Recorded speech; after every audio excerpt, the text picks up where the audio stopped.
Well, it's great to be here. Welcome back, Beth. Great to have you here.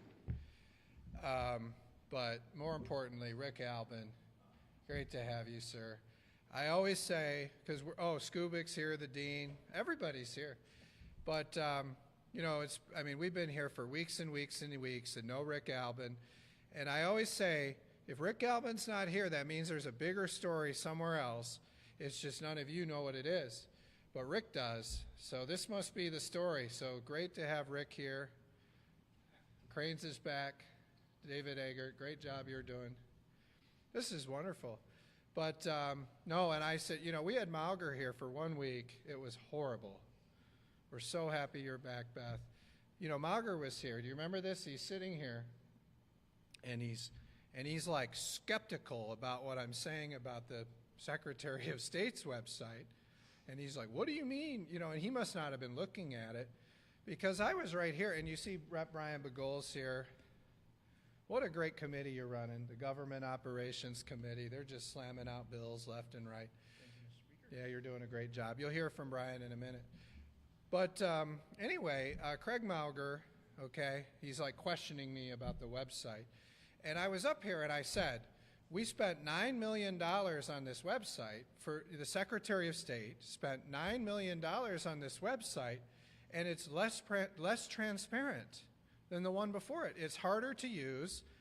Some people have to put in their contact information to get access to anything.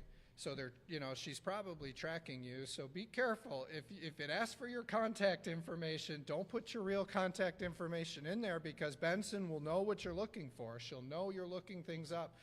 But even then, the website doesn't work. It was a disaster. Did you guys see the headline in Gongwer?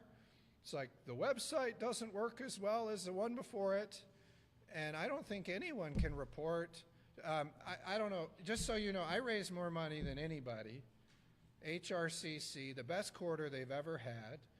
Matt Hall, every one of our accounts, we raise more money than anybody, and we're standing up to the special interests. So I'm telling the Republicans, you can stand up to the special interests. You can fight for your principles. You can do the things on the mission for Michigan that we said we were going to do, and you can still raise more money than anybody else. But none of you know that, because Jocelyn Benson's website doesn't work. We're just saying, Jocelyn Benson, stop campaigning for higher office and fix your website. Well, anyway, I saw today, even Craig Mauger now, this website is not working the way it was intended to. I saw a tweet from him, so he woke up. And if this doesn't get fixed immediately, we have a problem. You go on this website, you can't tell what anybody raised. You just see this is the starting amount and this is the ending amount. You have no idea what they raised.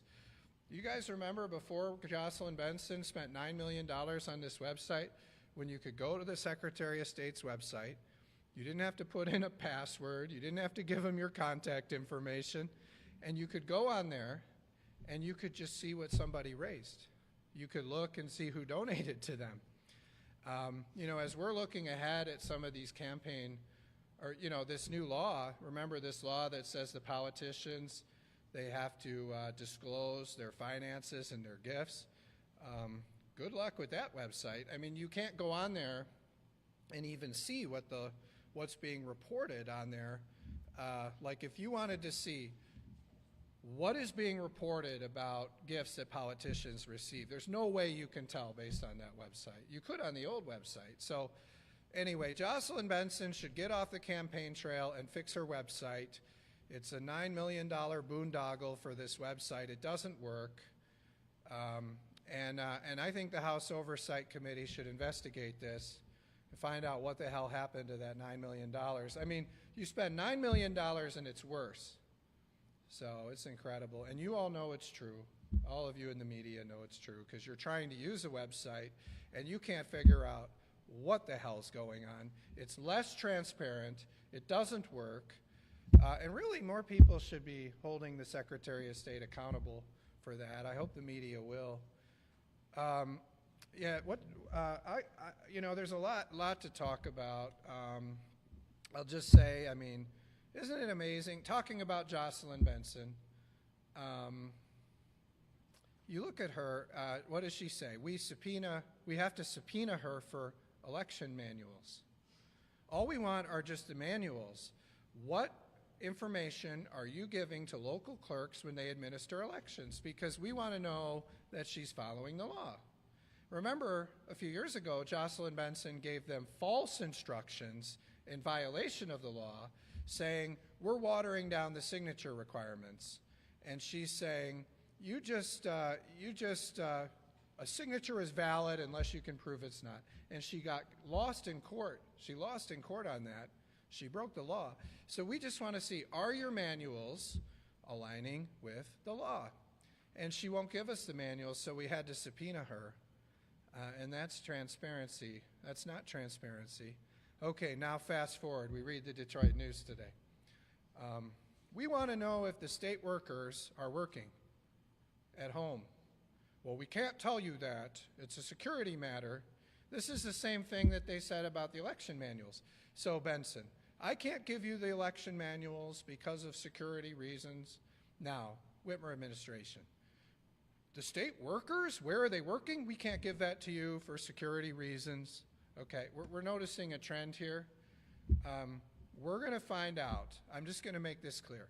We're going to find out where these government workers are. Are they coming into the office or not? We're going to find out, and we are going to bring the government workers back to the office. We're just going to do it. We're going to force them to do it in the state budget, and we're going to get the information even if we have to subpoena them. Now, and it's fine if we do. I mean, if this goes on much longer, I'm just going to tell Jay DeBoyer, just subpoena them. Let's get the information. We're going to find out where the state workers are, and the state workers will be going back to work after this budget's done. Gavin Newsom did this in California, and we're going to do it here in Michigan. And really, I mean, can you believe that they're using security as an excuse for this? I mean, it's incredible. Imagine whatever, everything they do now, Sheriff Begole, Representative Begole, and he knows about security. He was a sheriff.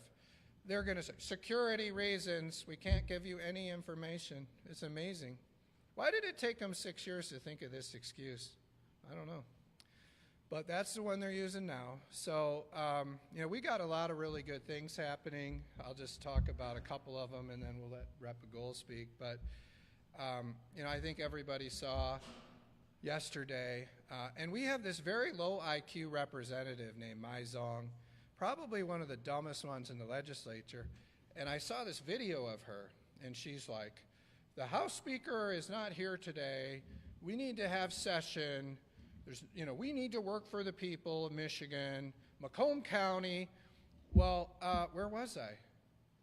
Well, she's doing nothing for her county and for her district. I was in Macomb County, right near her district, delivering a new mission with President Trump for Selfridge Air Force Base. So I hope she thanks me. That would be nice. Wouldn't it be nice if Mai Zong made a video thanking me? Because she's not doing anything. Anyway, I'll just say we had a great day yesterday, and I'll say, this is something obviously, I think when Governor Whitmer and I come together, we've shown that we can do some things together very effectively. So the way I see it, she's come to President Trump with a list of ideas. I work with him and I work with her and I look at those ideas. And you see the ones that we're in alignment on, those are going really well. And so I was just proud that when Governor Whitmer and I went to the Oval Office together, fighting for Selfridge Air National Guard Base, you heard President Trump tell us, we're gonna make this happen. You're gonna have some good news on this. He had some good conversations with the Defense Secretary. He was working on it.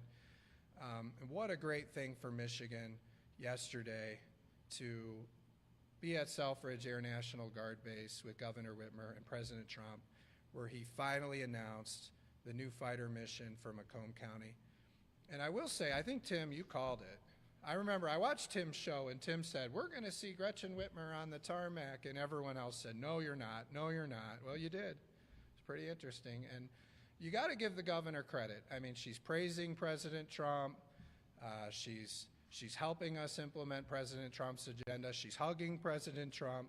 she's doing a lot of really great things to help us. So, I see the difference between the first Whitmer term, the first Trump term and this Trump term. Having Governor Whitmer embracing Trump, helping us implement Trump's agenda, working alongside the Republicans, that is just really helping us to get the job done for Michigan. If this was the first Whitmer term where she was fighting Trump, attacking Trump, negative toward Trump, it would make our job a lot harder. And so what she's doing, and I know a lot of you in the media mocked her about, the blue folder, but, the fact that she was in the room with me really helped us as we were working to get this done. And I think that President Trump looks at this and says, if Matt Hall, who's been with me since 2015, and the House Republicans and Gretchen Whitmer are aligned on something, let's look more into this. And you heard him say, he wasn't that familiar with this when we started. We briefed him on it. There's been a lot of follow-up in between that briefing, and you saw us get the job done yesterday. So that was a really great thing. And I'll say I talked to these leaders at Selfridge, and you could just hear it in the room, those that were there, how proud and grateful all of those Air National Guard members were in the room. I mean, this is going to secure the future of Selfridge Air Force Base for the next 30 to 40 years. I don't know that they've won a new plane in like 80 years. It's been a long time. So, I mean, we've tried under Biden. Biden wouldn't do it. There was a lot going on within the department to work against this. And it took us going to President Trump, explaining it to President Trump, and President Trump and the Defense Secretary, Hegseth, working through that bureaucracy and making this happen. It wouldn't have got done without that. And I'll tell you, you read stories about this, people all over the country are shocked by this. Nobody thought this was going to happen. And I'd say we got it done with the right president, President Trump, and we're so grateful that he was the first president that listened to us and got this done for Macomb County. And I know Ron Robinson, who chairs the Veterans Committee, Veterans and Military Affairs Committee, he came to me and said, this is my #1 priority. Alicia St. Germain has been doing a lot of work on this. You're going to see a resolution from her today.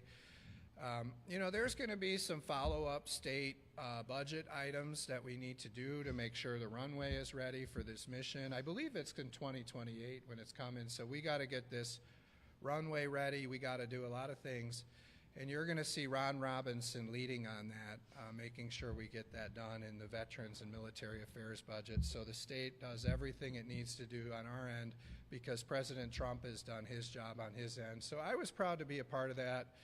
And I think it really shows what we can do, when we work together and we have the right president. So it was a great outcome. Do you want to talk a little bit? And I know there's a lot of great things going on in the Government Operations Committee. I'll talk a little more about it, but I'll let Brian go. But, sanctuary cities legislation is going to move this week. It's going to be great. We've got a great resolution on the Gulf of America. Something that our state should be recognizing. We have a wonderful resolution today that you've sponsored, Brian, celebrating 100 days of President Trump's administration. With the culmination being that great announcement yesterday by President Trump, bringing Selfridge Air National Guard Base, another fighter mission that'll sustain it for the next 30 to 40 years, making Selfridge Air National Guard Base a winner.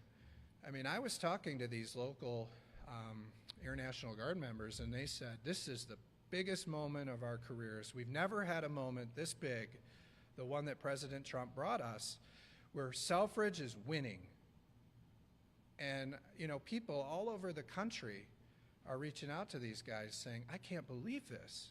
Great work, everybody. So there's a lot of credit to go around. I know John James did a lot, Lisa McLean, our local reps, President Trump, Governor Whitmer, and I was happy to be a big part of it too. To see that from the Oval Office all the way to the announcement yesterday was incredible. But, you know, that's just one of the things President Trump has done. I'll fill in some details, but I wanted to give Brian Begole some time to talk about the committee work that's going on, and also his excellent resolution today that I bet Democrats will vote for it too. I mean, with President Trump's record, the first 100 days, we're going to have a great resolution today. So why don't you talk about your work, Brian? Thank you, Speaker Hall, and good afternoon, everyone, and thanks for being here. It's really critical that you're here to get the information out to the public, and I'm seeing larger groups, it seems like, each time, and I think many of you probably agree because it's very interesting. I think the way Speaker Hall presents these newscasts are excellent. So I'm happy to be here today to tell you about my resolution, and we're going to celebrate President Trump's 100 days in office. There's a reason that the citizens here in Michigan voted for President Trump is because he promised to change the status quo. I mean, that's what we wanted. We were headed in the wrong direction, so many bad things going on, and it's no coincidence that he returns right here to Michigan 100 days into office to tell everybody about all his accomplishments. There's a reason why his last campaign rally was here in Michigan. There's a reason why he invites our noble speaker and our bold speaker to the White House to strategize with him. And the reason why is because our top priorities are our president's top priorities. And there's evidence in that in so many things. You look like he's trying to get Line 5 built for us. He's closing our borders to illegal aliens. He's trying to stop the flow of fentanyl. He's cutting back on wasteful government spending. He's just doing so many things that benefit Michigan. How about the rare earth metals? He has an executive order to mine some of these minerals in Osceola County, things like that. I mean, it's great, and we appreciate it. So we wanted to have the special resolution to let him know how much we as legislators appreciate it. But the citizens of Michigan, probably many of you, even today, appreciate what the president's doing, whether you'll admit it or not. I'm quite confident there's a lot of people in the room who are just waiting for more good stuff to happen. So we hope that President Trump, we're going to communicate. This resolution is going to be sent directly to his office to let him know. So I'm happy to make this effort. I'm happy that the speaker gave me the opportunity to present this, and I'm hoping that we'll get some help across the aisle and let Mr. Trump know, please, keep focusing on Michigan like he's been doing. It's very much appreciated. Great. No, that's great. It's a great resolution. And, I mean, you look at, these border crossings are down like 95%. You see President Trump, cracking down on the MS-13 and these illegal gangs. You mentioned the great work that he's doing up in Osceola County. That was a big deal, that permit that got approved the other day for the potash, Michigan potash. We talked about Line 5, how important that is, what his administration is doing to expedite the permitting of Line 5. That's so important to our state's energy needs and also to our Great Lakes. We see what he's doing with reopening Palisades, the important work there. We just got some more money from his administration to move forward for that, the first nuclear power plant to reopen probably in the history. His smart tariff strategy is really bringing manufacturing back to Michigan and across the country. And you saw him adjust it a little bit yesterday, to try to, encourage and entice the automotive industries to bring more manufacturing back to Michigan, but only for a limited time. They've got some time. They can bring back all the parts manufacturing. And if they don't, those tariffs are going to go up. And you see all of these countries rushing to negotiate with President Trump. So it's really working. We've seen President Trump bring peace. He's made us strong again. I mean, you look at how embarrassing it was when Biden was there. Do you remember when they withdrew from Afghanistan? That was a very dark day. So there's a lot of things to celebrate on President Trump's first 100 days. We've restored law and order. Our border's secure. Manufacturing is coming back. We're respected across the world again. So great job on that. Thank you. And we have some specific wins for Michigan. I did want to real quick talk a little bit about the sanctuary cities legislation we're doing this week. And you did great work on that in your committee, Brian. You see, the House Republicans, you know, we're working to crack down on these sanctuary counties, sanctuary cities, sanctuary townships they're trying to create now. It's crazy. We're going to pass legislation this week to require that we don't give any more welfare to illegal aliens. You know, and I don't even think they do these checks, honestly. We're going to find out. Jason Wolford has a great oversight committee that's going to be looking into the public welfare programs, and are they doing the checks they need to? And everywhere I go, I ask the question. I was with a group earlier today before I was here. I said, raise your hand. You know, I'm not asking you guys, but raise your hand if you believe that the Whitmer administration is actually doing all of the checks they need to for eligibility for these welfare programs. Everyone knows they're not. So we're going to get to the bottom of that, and we're going to stop these illegal aliens from getting rental subsidies, from getting free legal services so they can defend their deportations like they could under this Democrat budget. We're going to stop them from getting welfare. Citizens should get welfare, not illegal aliens. People that are here legally should get those programs. And also, we're going to hold the revenue sharing from any sanctuary city or jurisdiction that has sanctuary policies, whether it's in their jails or whether it's any policy that impedes the cooperation with federal law enforcement. So you're going to see that pass. It'll be interesting to see if the Democrats vote for it. And you see that on top of that, our work we've done in our House rules to prohibit these pet projects for any sanctuary jurisdiction. So you see we've had illegal alien crime all over Michigan caused by these illegal aliens. We're going to stop it. We're going to crack down on these sanctuary counties and cities. We had very good legislation with Sarah Leitner to raise the minimum sentence for these fentanyl dealers. You know, this fentanyl was pouring across the border under Biden and his open border policies, damaging many lives across our state. We're going to raise the minimum sentence because, as you know, all these liberal judges, they let out these fentanyl dealers on these minimum sentences. So what good does it do if you raise the maximum sentence if they're letting these guys out on the minimum sentence, and then 44 Democrats vote against that? It was unbelievable, you know, but we're going to get that done. We moved that one through the House. And did that come out of your committee too? Or was it? No, that was Judiciary. That was a great one. Now I want to talk a little bit about the Senate.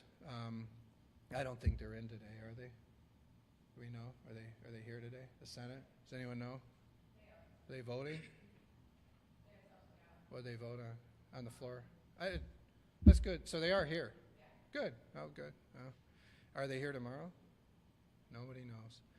Well, they've woken up, so that's good. They watch my press conferences, so I give them a lot of credit for that. In fact, I think Winnie Brinks mentioned one on your show, Rick, so they're watching our press conferences. But no, I want to set a few things straight, I guess. Number one, I watched Rick's show. For Winnie Brinks to say that she's trying to have meetings with me, that's just false. They're not making any effort to have meetings with me. They're suing me. They're suing me in the House all over the place, and they're losing in court. But you're watching this. I watched this interview, and it's like, we are desperately trying to meet with the House Republicans. And then, by the way, they say all this stuff, Winnie. But, you know, our appropriations chairs are talking, and there's all these other conversations going on behind the scenes, and they're quadrant meetings. But, man, I just wish the House Republican speaker would meet with us, and I'm doing everything I can. That's just a lie. It's a complete lie. They've never asked for a meeting. They're not trying to meet with us. All they're doing is retreating to their corner, and when they have session, they just complain about me, they sue us. They mostly pass bills no one cares about. So they're not trying anything. But I'll just say, so that was an interesting one. It was almost as bad as the one I saw on the mishmash where she's like, remember that? She's like, everything is going fine. It's going great. It's going to according to plan. You know, it was almost as bad as that one in terms of the the lying, I guess I would say, or the whatever you want to say.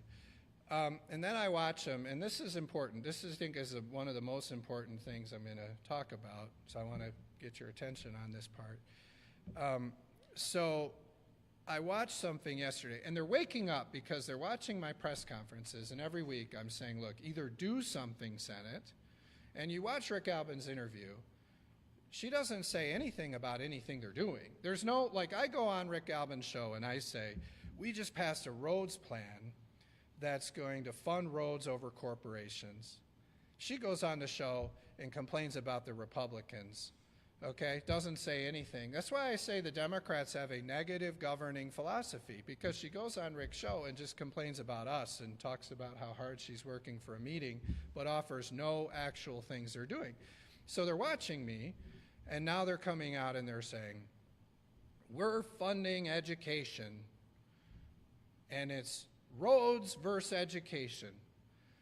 And a lot of people in the media are falling for that narrative, so I want to talk about that, okay? You guys can go back and watch every press conference. What I say is our budget priorities are roads, education, and public safety, okay? This is not roads versus education, guys. All right? Roads, public safety, education. Those are our budget priorities, okay? Not the big giveaways for the corporations, not SOAR, none of that. Roads, public safety, education. That is what the House Republican priorities are in this budget.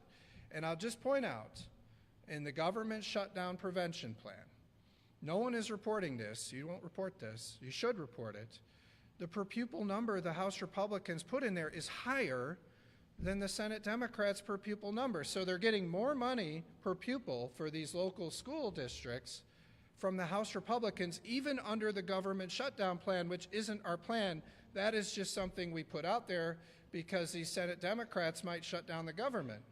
So we're just saying, if the government were to shut down, you know, why don't we now agree to a higher per pupil number right now? And then we'll work in the rest of it as we're going through the subcommittee process. Now remember, Democrats, Senate Democrats, these people, they did not raise the per pupil foundation allowance last year. First time in over 10 years. They gutted school safety, 92%. They lost the House because of it. And now they're coming and saying, it's us, the Democrats, who want to fund schools. They had the opportunity when they had a trifecta, and they didn't do it at all. They didn't even present some of the bills on education, so they're wacky people. But they should be mad at their speaker, Joe Tate, you know? That's what they should be mad at. They should sue him, you know? But anyway, I'll just say, when we're talking about this, what I think the Senate Democrats want to do is they want to protect the money for the big corporations, whether that's the big corporations like GM, which are taking advantage of this state with hundreds of millions of dollars in SOAR and the mega credits, and the other big corporations. You know, when Winnie goes on these shows and says, we don't know where these cuts are going to come from, we very clearly laid it out. The cuts are going to come from the big corporations and the earmarks. We can fund our roads without raising taxes if we take the money away from the big corporate giveaways. We treat everyone the same, Democrats. It could be Medicaid, it could be education. That's just false. It's false. It's absolutely false, and we shouldn't report that because it's lies, just like what you're seeing on your show. So I'll just walk you through this. We have a higher per pupil number, even in the government shutdown prevention plan. But what the Democrats want to do is they want to protect the hundreds of millions of dollars, and someone told me today it's $600 million in the education budget that goes to corporations. These guys, they pick their, I don't know, maybe they like a lobbyist here in town or whatever, and they fund their program in the budget. So what Darren Camilleri and these people are saying is, our preferred lobbyists have clients that are for-profit corporations, and we want to continue to give them money instead of putting it into the per-pupil foundation allowance. That's what he's saying. So, what do you need, 10 million, 20 million over here for this for-profit education corporation? What do you need, 10 million over here, 5 million here? They want to dole out that $600 million. If they don't dole out that $600 million to the for-profit companies that siphon it away from the per-pupil foundation allowance, that get it from that goes to our local schools, that's cutting education. That's what they say. What we're committed to doing is putting more money into the classroom than the Democrats. We're committed to making sure it goes to our local school districts, and we're trying to, reduce these for-profit companies getting these special giveaways in the education budget. Okay, and you look at what we're doing. I mean, we're going to raise the per-pupil foundation allowance. We're going to fund school safety. And we're going to work through all these other things they talk about, like at-risk funding and transportation. That isn't part of a government shutdown prevention plan. That's part of an education budget, which you're seeing who is it? Tim Kelly, sorry. I got all these. I don't have any notes up here. Do you guys know? Like, Jordan, if you come up here, there's nothing here. This is all out of my head, so... Anyway, by the way, that's how I can do what I did yesterday. I mean, you see, Governor Whitmer goes up. I'm not prepared to speak. And she kind of, well, I didn't know I was going to speak either.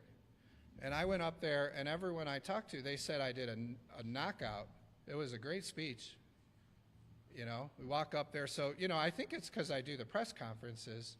The governor doesn't come up here and do unscripted press conferences like I do. So when you get thrown into those situations, it's pretty natural to me, and you all keep me on my toes, all of you people.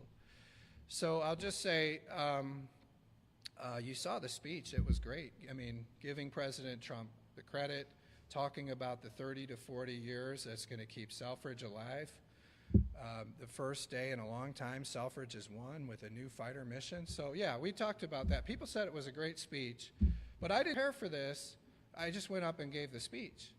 So anyway, Tim Kelly is doing a great job on education, and he's looking at, how do we fund all those things, but that's through the education budget, not through the government shutdown prevention plan. And when the Democrats shut down the government, I hope they use that as a lifeline if it gets there. So I'm happy there's activity going on in the Senate, but I'll point out, I just say, when you hear for example, the PDAB board, I heard that, Democrats, because they're waking up, because I'm calling them out. Say, what are the Republicans going to do about our prescription drug board? Why aren't the Republicans doing it? Well, my response to that, you guys had a Democrat trifecta. Why didn't you guys do it? You know what I mean? You're blaming me. They blame me for everything. They sue me. They blame us. It's like, wait a minute, guys. You had a Democrat trifecta, and you squandered it. If this prescription drug board was so important, why didn't you guys do it? You had everything. If all these things they talk about, education, why didn't you guys do it when you had a trifecta? We're putting real plans on the table. You saw us do it with the Public Safety Trust Fund, which they didn't do. They didn't do it. They could have done it. We did it, and we're going to get them to do it before this term is done.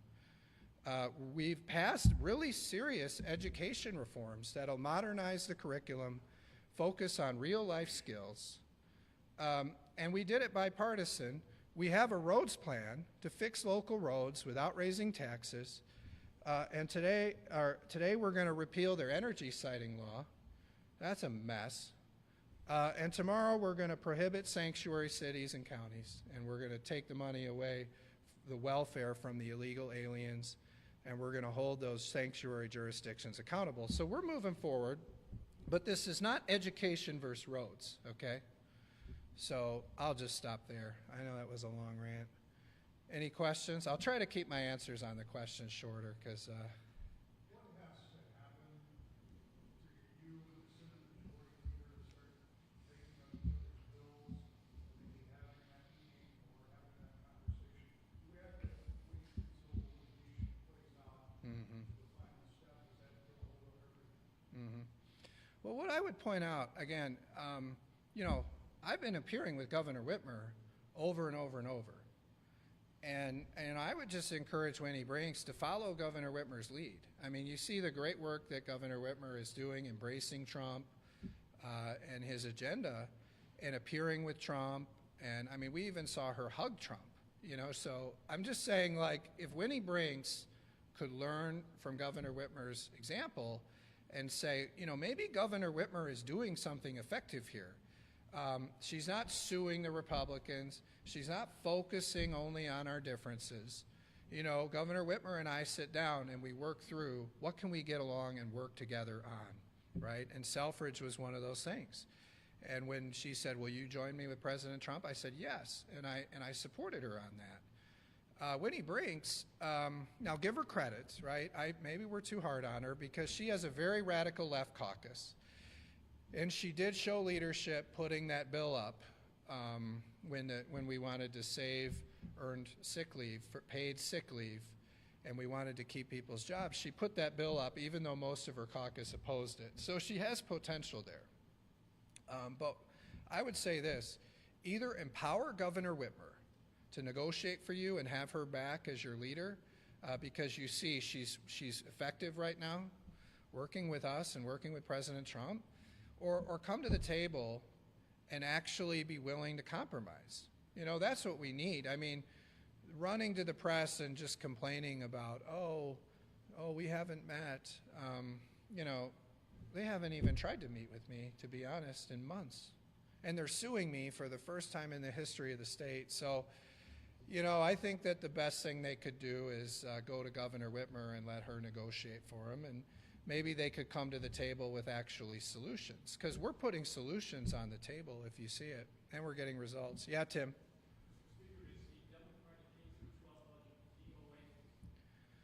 Well, I don't know everything that's in their budget, so I'm not going to go that far. I don't know.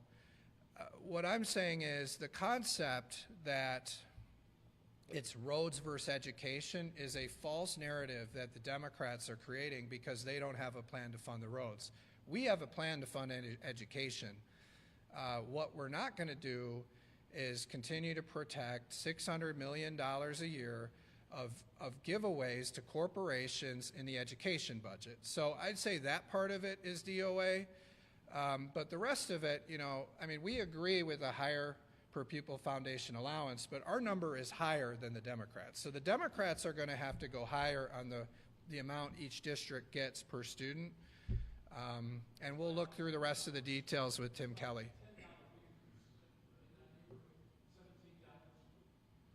All I know is they didn't increase the per pupil foundation allowance when the Democrats had a trifecta. And then when they put this number on the table and they tried to create this narrative with you guys, their number was lower than ours. I mean, and then you ran with it as a press, and I was surprised by that. So hopefully we'll report it accurately.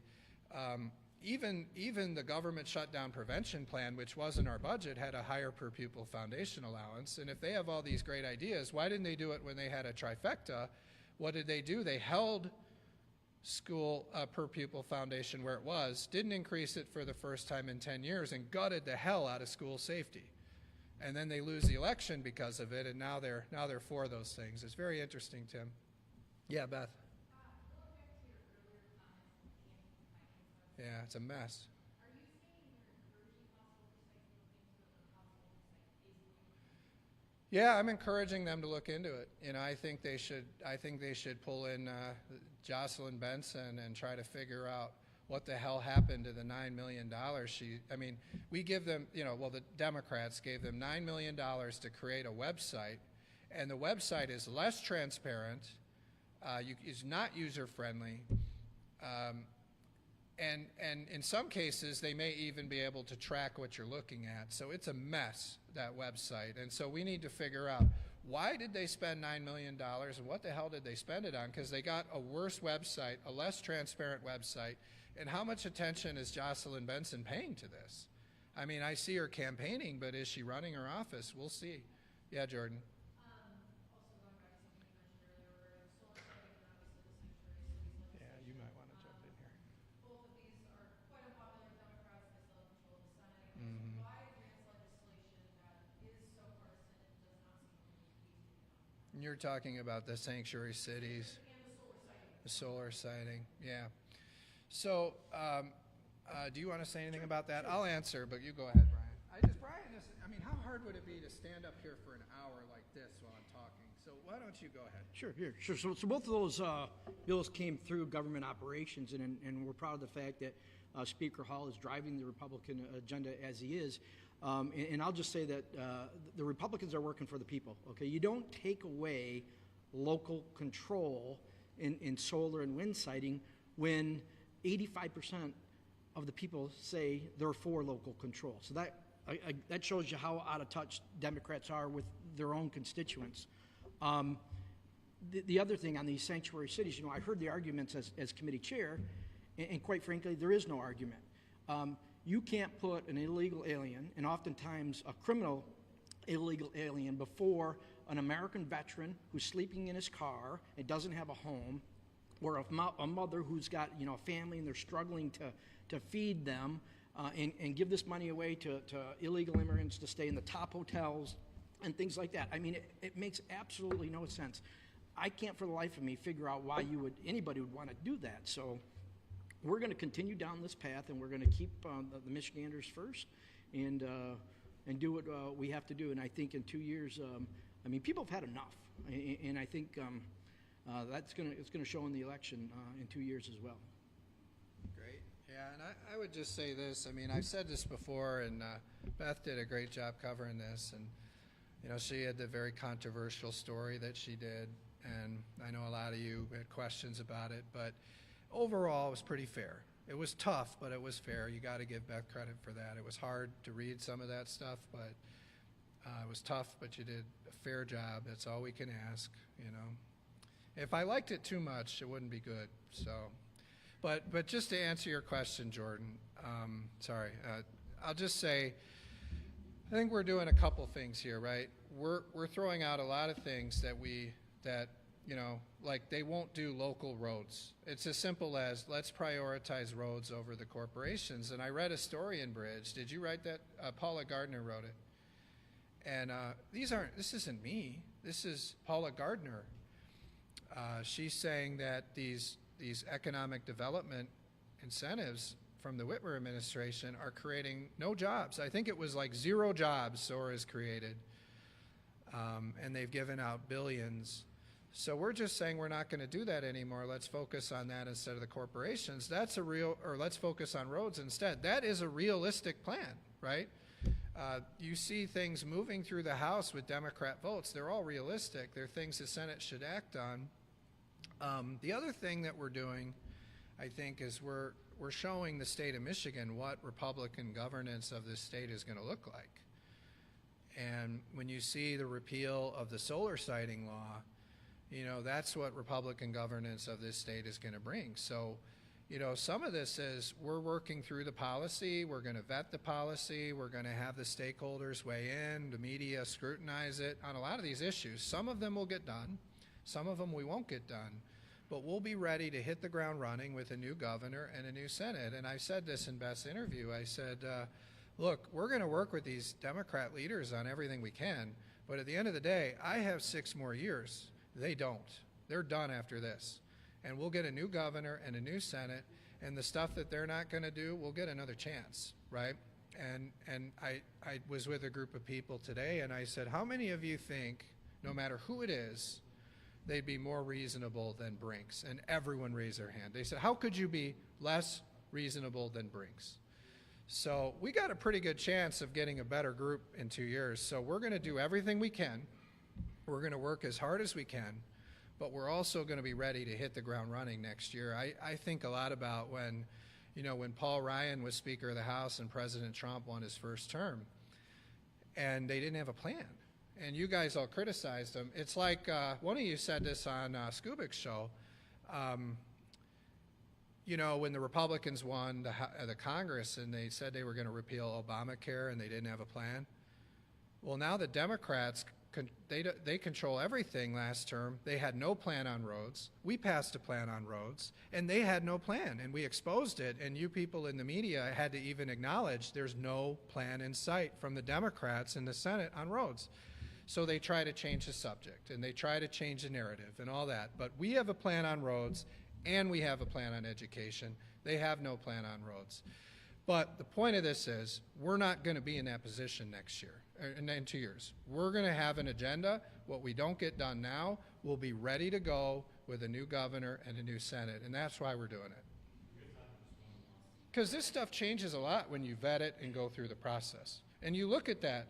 You look at our sanctuary city bills last year, the ones I was sponsoring with Cam Cavett versus this year, and you see how much they've changed.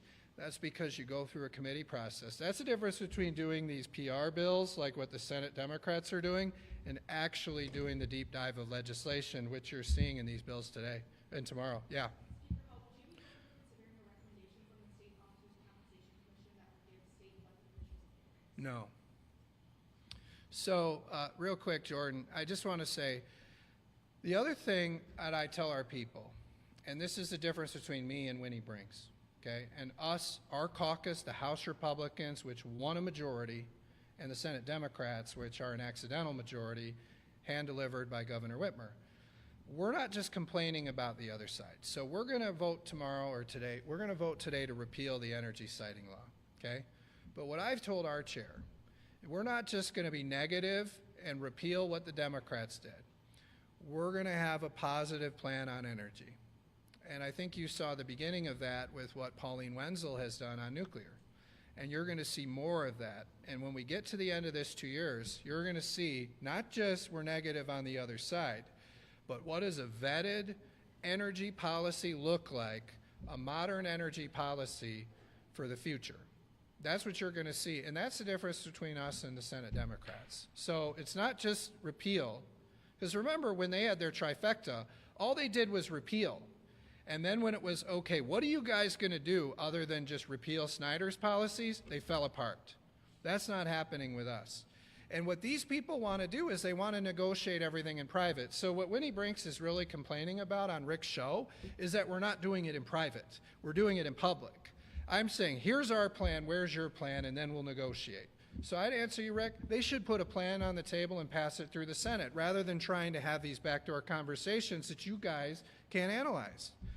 But no, we're not gonna raise our pay. We're not gonna entertain that at all. Yeah, Eggert. And then I think we gotta stop, but go ahead, Eggert. I was on a roll, Jordan. Oh, yeah.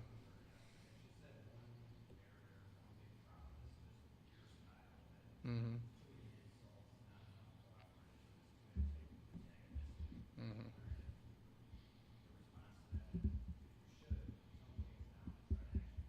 Mm-hmm. Yeah, I think you look at, I mean, what we're doing is working. I mean, look at what Governor Whitmer and I are doing. So I would just say, look, I mean, these aren't, these people are suing me. These people are, they tried to do it in front of the cameras for political reasons. They're inciting very radical left-wing people. And do you notice everything they do, they mention me? Everything they do. It's Matt Hall, Matt Hall, Matt Hall. They had, what, 50, 60 people outside my office yesterday? These people are trying to make this very personal with me. These Democrat leaders are making it personal with me, and their radical left-wing base is targeting me. So, you know, I don't come up here and complain about that. I mean, this is politics, guys. It's not fair, okay? What matters is, are we working for the people of Michigan? And what I heard Winnie Brinks say on Rick Albin's show, and what I hear to say all of you, is excuses. The people of Michigan don't care if Winnie Brinks and I like each other. If she has solutions on roads, put them up for a vote, and then we'll negotiate. Simple as that. Governor Whitmer is trying to do that, and if she can't do it, then at least empower Governor Whitmer, because what Governor Whitmer is doing is much more effective than what Winnie Brinks is doing. You'll have to pass the budget. What do you think needs to be done to improve the relationship I think that what Winnie Brink should do is she should ask Governor Whitmer for some advice. Is there anything that you could do to maybe facilitate that relationship with the Senate? Well, I think we're doing everything we can do. I mean, you watch. I mean, we're out here every week. We're talking about things. We're sending them legislation. You know, we're offering to negotiate deals, and all they want to do is complain and sue and pass things that are, you know, dumb, and then blame us for why they didn't get stuff done during their trifecta. I think really what they should do is they should all get in a room together and just cry this out and get over it. They lost their House majority. They lost their trifecta. Like, grieve, get done with it, and then let's get to work and let's pass a plan to fix our local roads. Let's do the Public Safety Trust Fund. I've got all these local governments across Southeast Michigan, an area that basically I have to represent now because no one else is doing it.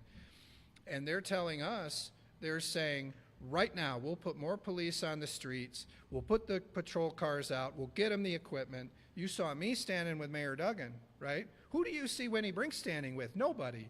I'm standing with Gretchen Whitmer, I'm standing with Mike Duggan, I'm standing with Farhat, all these Democrats, Warren Evans, Mark Hackel, all the Democrats, these police chiefs are all Democrats, and they're all working with me, and they're all supporting our plans, and Democrat House members are supporting our plans, and then you guys are coming to me telling me the House Republicans are the problem. Why doesn't Winnie Brinks find some Republicans to work with? That would probably help. We're the only ones with a bipartisan roads plan because everyone else is partisan. It's incredible. So thanks, guys. We got to go. Appreciate it. Great job. Man, they love the work your committee's doing. They love it.